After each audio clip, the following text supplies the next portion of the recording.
From the summit of Mont Ventoux, welcome to the GCN Show. Welcome to the GCN Show, brought to you by Wiggle. Coming up this week, we think we've found the secret to success in cycling, so you better be ready to get dirty. We can also exclusively reveal the next big name in the world of pro cycling. We're going to take a quick look at the race across America and the Tour Divide, and the libraries in Denver that are now loaning out bicycle repair kits. Don't read too much into that one, Dan. Start as you mean to go on.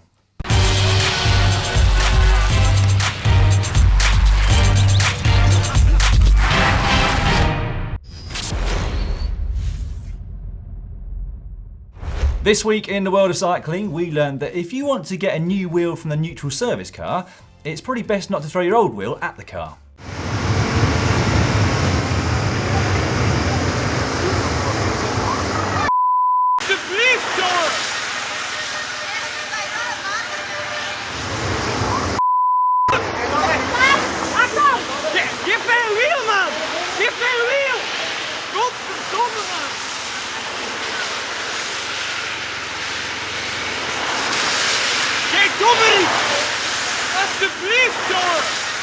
That was Nathan van Hooijdonk at the Tour of Belgium. And you know what, Dan? I just love that the neutral service mechanic neither gave him a new wheel nor the old one back. That was very funny indeed. To be fair, Van Hooijdonk later took to Twitter to apologise, saying that his frustrations were centred around how long it took the neutral service car to stop, but that there was no excuse for that. True. We've also learned this week that riding around left-hand corners for an hour doesn't actually make you any better at negotiating left-hand corners.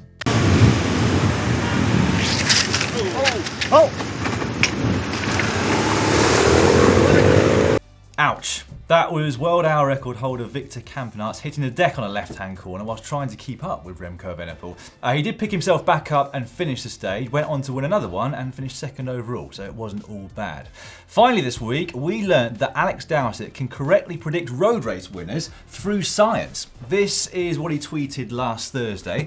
Three up-and-coming stars in cycling all have something in common. Remco Evenepoel, Mathieu van der Poel, Wout van Aertspoel. They share the same names, Wout, Poel or Van, so by default I see big things on the horizon for Wout Poels, who went on to win a stage just 2 days later. I thought it was pretty funny actually, Dan, when I read that. But it made me think, the next Eddie Merckx surely is going to be called something along the lines of Remco van der Poel's... No? Yeah, or Remco van der Poel's Lloyd, if I christen my next kid that. Having another child? That's a good point. No, I'm definitely not having another child.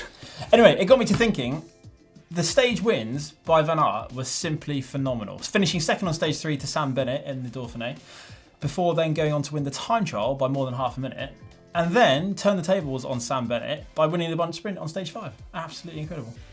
It really was a remarkable string of results in the middle of the Dauphiné for the Belgian, wasn't it? And given how both he and Van der Poel have been performing on the road this year, we think we figured out the secret to success on the road. And you probably guessed it, it's cyclo-cross. But more specifically than that, it is winter intensity.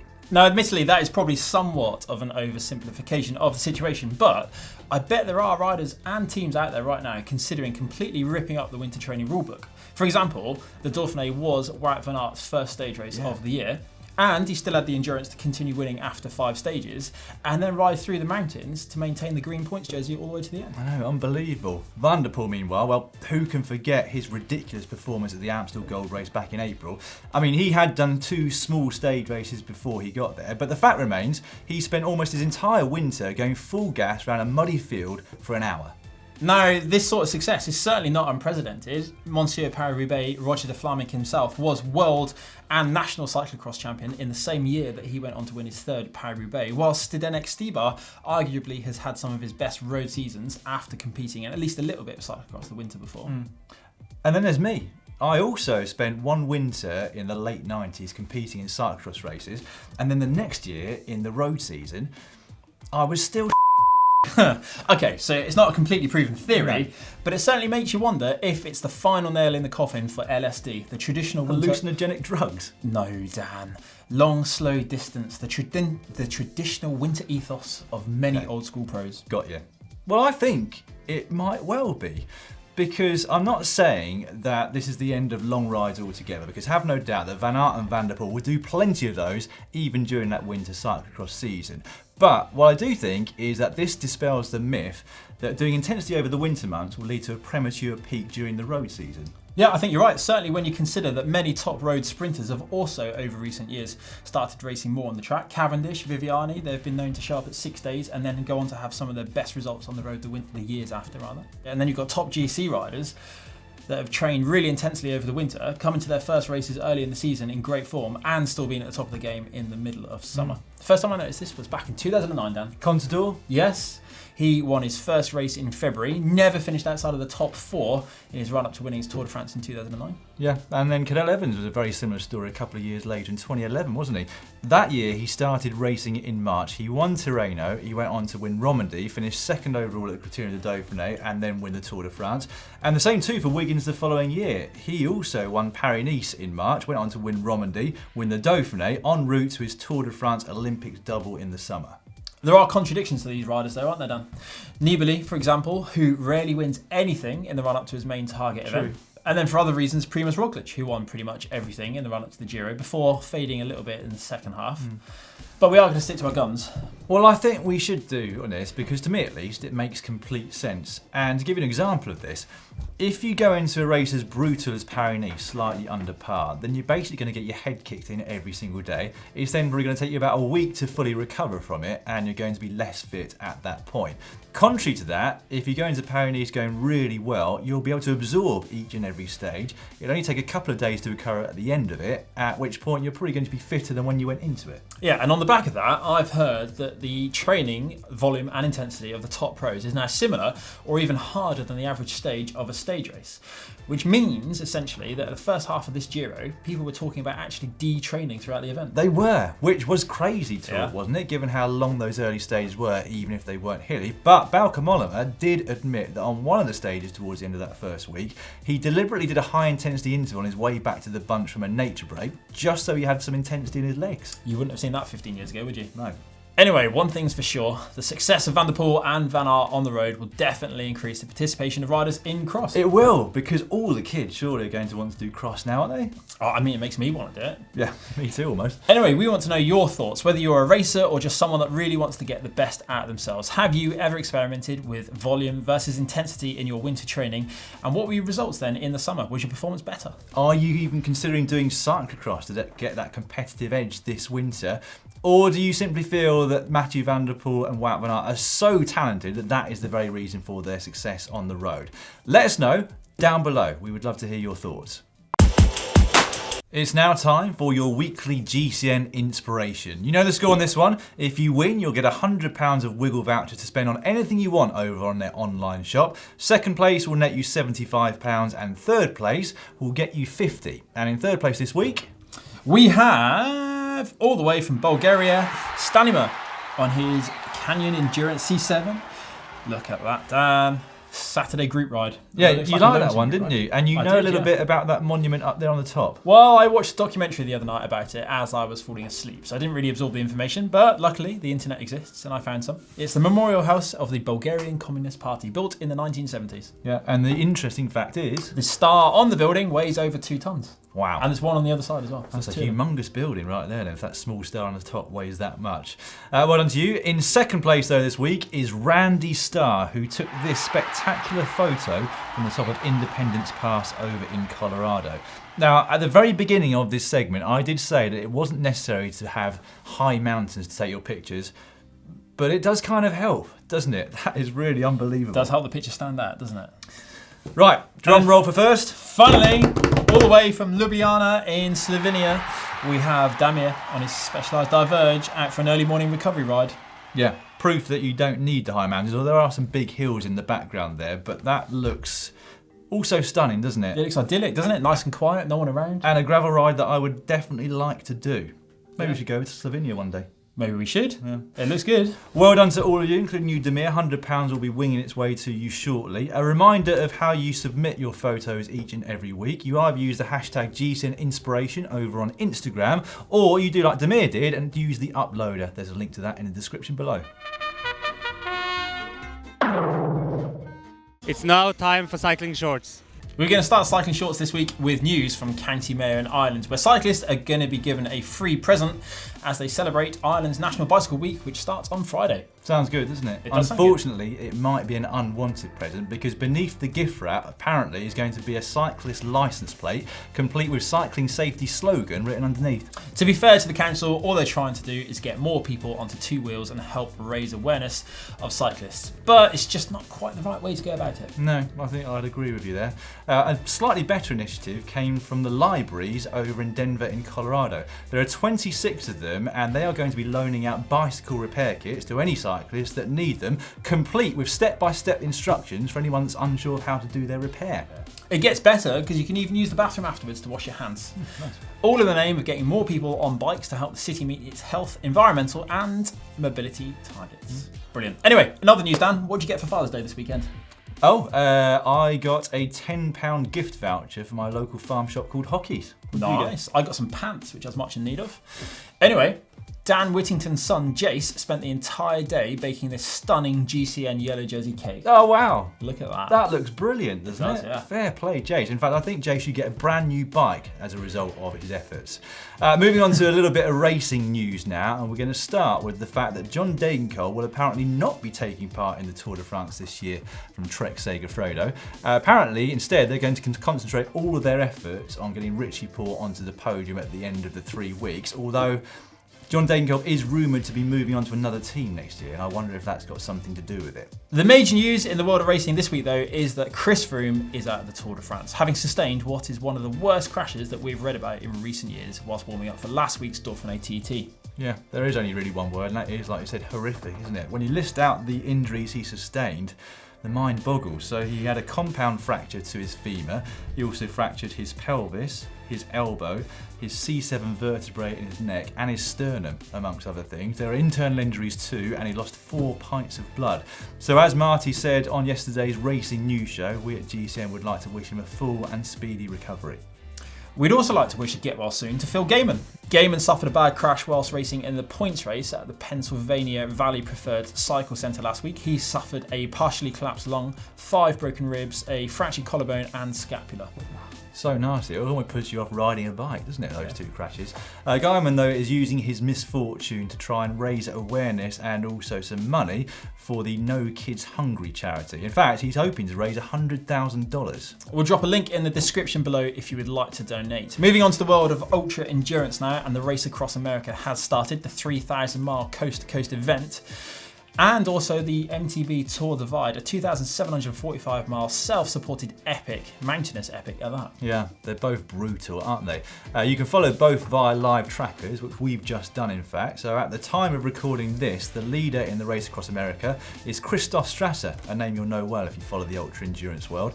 He's currently on 2,248 miles, which means his average speed so far is 20.3 miles per hour. I struggle to do that on a commute down. It's ridiculous, isn't it? And almost equally as ridiculous is the fact that the leader at the moment in the Tour Divide, Sofiane Sahil, has done 685 miles, I think it is, which means that he's averaged every day so far 230 miles off-road on some pretty brutal terrain. Yeah, mind-boggling stuff. Sticking with endurance, Dan, and a group of female cyclists called the Internationales are going to be riding the Tour de France route one day ahead of the main event to raise awareness for gender equality in cycling. They are indeed. And this actually is an initiative that started back in 2015. Every year since, they've had more riders participating. They've also got more attention from the press. This year's adventure will start 2 weeks on Friday. It's 3,400 kilometres long, as I'm sure you'll know. And I'm also sure that they'd appreciate your support. Meanwhile, back in the world of pro racing, Michał Kwiatkowski briefly forgot that just like in takeoff in an aeroplane, your phone should be neatly stowed and preferably in flight mode. Here is a picture of him having just deposited his phone back at the team car at last week's Dauphiné. Yeah. I thought it was quite funny, so I thought I'd include it. Was a good picture, that. Finally this week, also at the Criterium of Dauphiné, well, you know when you puncture on your bike and when you look at further inspection, you can't find a reason for the air leaking out because there's no hole evident. Yeah. Well, that definitely was not the case for Dan Martin. Here's a picture that he posted on Twitter of a screw that went not only through his tyre but through the entire Campagnolo carbon rim too. Ooh, that wheel's screwed down. You nailed that joke. Hey. It is time now for Hack /bodge of the week, and we're going to start this one with friend of the channel Lewis Lemouse, who sent this one in. Basically a homemade spit rotisserie which you turn with the use of an old crank and pedal spindle, which I'm sure works, but you'd be there for quite a long time whilst the pig cooks, wouldn't you? You would be, but I think you could probably link it to your turbo trainer somehow and get a bit of a session in at the same time. Build up a bit of an appetite Link for that crank to another crank? Yeah, okay. like a tandem. Right, well it could be a hack, but currently it's a bodge then. Right, next up, Greg over on Twitter, Greg Siemens. His son wanted to try a Zwift, but of course a bike doesn't fit on the turbo. That said, he's got a decent position Yeah. sitting on the top tube, so if he could replicate that on a bike of his own that's a bit smaller, I think he'd be sorted there. Anything that gets kids into cycling, though, in my book, is a good thing, so that's a hack from me. Agreed, we do the same in my kitchen. Right, this came in from Kern also on Twitter. When your seat post keeps slipping. Now, it's not his bike, but I'm going to deem that a hack, which you might be surprised about because it looks like a monumental bodge. But I have had a bike where the seat post kept on slipping despite all of the carbon gripper paste in the world. It was one of the most frustrating experiences of my life because it happened over the period of a couple of weeks before I decided to just give up with the bike. Quite frankly, if I'd have been ingenious enough, I would have wedged a piece of wood underneath the saddle to stop it happening. That was how frustrating it was. Was it an aero seat post by any chance, Dan? It was, yeah.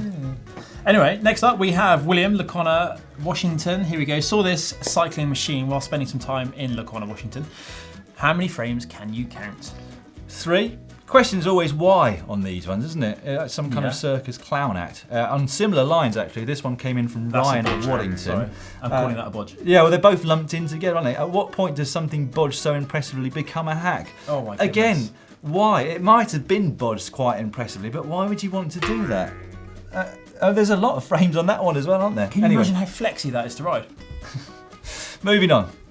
This one's sent in by Jack Peterson, following the transatlantic way, 2,500 mile self-supported bikepacking ride around the Irish coast. Yeah, featuring a new bottle holder as crafted by rider Gary Curry. No, that's a bodge. Really? Really, that's horrific. Well, when needs must, Chris, come on, have a bit of sympathy. Why? I don't understand why that's had to go. Why is one plastic bottle inside of another? Well, yeah, it's not the best advert for single-use plastics, is it? All right, I'll say bodge as well. Next up, this one from Robert. If you need a tool, just make one. I did this one, I needed a chain whip, and it's even better than ones in store. I took an old chain and a piece of wood. Hack. Yeah, I mean, I made my own chain whip when I was about 15 years old because I couldn't afford to buy one from the shop. But it did look slightly better than that because I'd use a smaller metal shaft on mine rather than a big chunky piece of wood. But if it works and it saves you money, it's got to be a hack, surely. And the best thing is, you can change the chain. So you can do 8, 9, 10, 11, 12, 13 speed if you've got road group. Genius. Well done.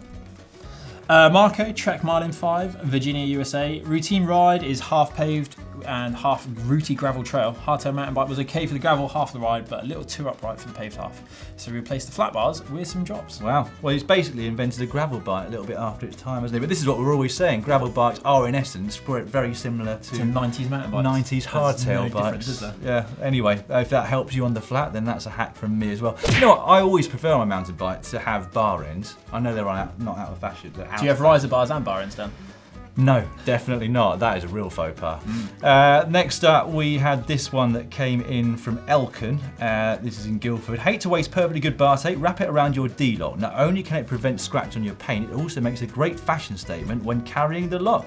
He's done a very neat job of wrapping that bar tape around that lock, hasn't he? I think that's a definite hack, Dan. Is it? Yeah. Right, well, I will agree with you, Chris. A reminder of how you submit your hacks and bodges. The hashtag is GCNHack, and again, you can use the uploader, a link to which is in the description below. It's now time for the captioning competition where you can win a GCN Camelback Eddy bottle, which is spill-proof, isn't it, Dan? It is, So it indeed. says on the lid. Anyway, last week's winner from this picture taken in the Dauphiné just before Chris Froome's accident by Paul Frey. Let me adjust your arm so you have enough Froome. Well done. I like that one. Yeah, I did like that one. There were another couple of captions along similar lines, but that was the one that I liked the most. So well done to you, Paul. Get in touch on Facebook with your address and we'll send that out to you ASAP. This week's photo is from the Tour of Belgium. This is Victor Campenaerts. For the first time in the history of the caption competition, I've got a few options up my sleeve today. You ready? I'm ready. First up, oh come on, give me both barrels. Okay. You like that one? That's quite good. Second one, I'll show you I'm not over a barrel, because it's on top of him. Genius. Right. A beer for the victor. And finally, when I said I wanted a cask, that's not what I meant. Don't they use laser helmets? Any of those any good? No, I'm sure they're not. Right, get involved in the comment section down below of your best captions for your chance to win a Camelback bottle next week.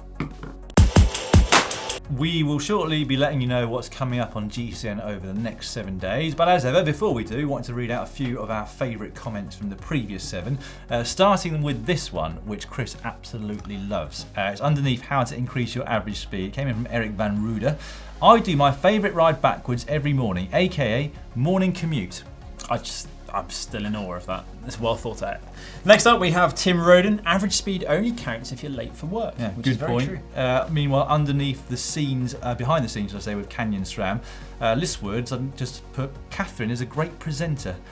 Fair point and a true point. But have you ever had something so simple said about you? I've had lots of simple things said about me, Dan. Nobody's ever said, Danny is a great presenter. I know why. Are you fishing for a comment? Well, yeah. Do you want to fish for one as well? No. Underneath the Great American Ride, we had Fricks Fit videos. Wouldn't Oliver Bridgewood have been better doing this? You know, because of all the wooden bridges. Boom! And finally, underneath last week's GCN show, at 7 minutes 47 seconds, Si's running, swimming, and not wearing any socks. Has he been a secret triathlete all this time? Say it ain't so. Well, I hadn't thought about this until this comment, but he makes such a point of disliking triathletes on the channel each week, doesn't he? That maybe he's a closet triathlete himself. He's just trying to cover up the fact. He tells us his twin brother competes in triathlon all the time. Right, coming up on the channel this week then, on Wednesday, we are going to let you know how to look behind safely when you're cycling. Now, to those of you who are very experienced on the bike, this is going to sound very novice indeed, but I, for one, remember when I first started riding a bike, I was really unsafe when I looked around, because every time I did it, I'd veer about 2 meters into the middle of the road, and I only found out when I looked back. So worth looking at if you're new to the sport of cycling. Speaking of which, on Thursday, we've got 4 basic skills for those of you that are new to cycling. Friday, we've got a gravel how-to video for you. Then on Saturday, we have the Bike Storms, which is an event down in London where young riders deposit their knives and then they go cycling. Yeah, cool event that one. We've been really promising that for a special. little while, but it will hopefully come out on Saturday. On Sunday, Ollie and Hank have gone off on a trip to Poland where they're going to be doing an epic ride, and that's going to be truly spectacular from what I've seen. Yeah, should be, shouldn't it? First epic ride in Poland. Monday, of course, is the GCN Racing News Show, and then Tuesday we will be back here in the set for GCN Show episode 337. This is normally the time for Extreme Corner, but unfortunately I left it a bit late this week, and the ones that I saw that were extreme I couldn't get the permission in time to use, so there's a gap in the show, which reminds me to tell you, make sure you submit any extreme videos using the uploader. Again, a link to that is in the description down below. I'm going to be doing one soon, Dan. Steve Jones from EMBN. Oh wow, well we'll taking use me for that a in bike the ride. next couple of weeks then. What are you doing? I'm going to be racing him. He's going to be on his e-bike, his electric mountain bike. Hang on a minute, I've already done that. I beat him. But, yeah, I'm hoping the same will happen again. Yeah, I'm sure you'll smash it, mate. I found it easy. Good. Still, we will use it on Extreme Corner. Right, well, that marks the end of this week's show. If you've enjoyed it, please press on the thumbs up icon just down below. And if you'd like some more content and missed yesterday's GCN Racing News Show with Marty, you can find that just down here.